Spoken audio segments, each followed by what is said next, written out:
Pourtant bien parti dans cette CAN après sa victoire inaugurale face au Burkina Faso, les Panthères du Gabon se sont fait piéger par une très bonne équipe du Congo ce 21 janvier. Les hommes de Claude Leroy ont profité d'une incompréhension dans la défense gabonaise pour inscrire l'unique but de la rencontre par le biais de Prince Onyangé à la 48e minute. Ce but leur assure une victoire très précieuse dans ce groupe A. Un résultat décevant pour les supporters gabonais. Je suis un peu déçu parce que le premier match, ils nous ont vraiment prouvé que ils étaient déjà bien partants.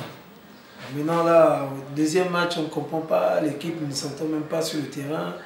Et puis bon, ils n'ont même pas joué collectif. L'équipe qui a joué le premier match, on les remet au deuxième match.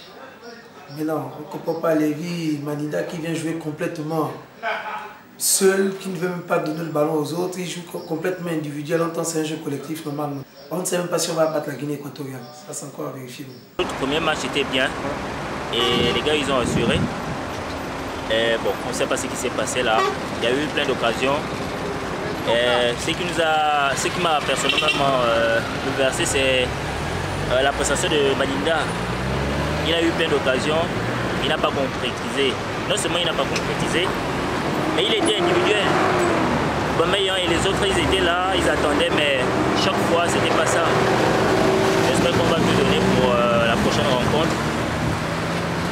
C'est la Guinée équatoriale. On est vraiment obligé de tout donner. Si on veut avoir une chance de passer. Dans ce groupe, tout se décidera pour les 4 formations lors de la 3e et dernière journée. Le fait important de cette rencontre reste cette victoire historique du Congo, 41 ans après, dans cette compétition.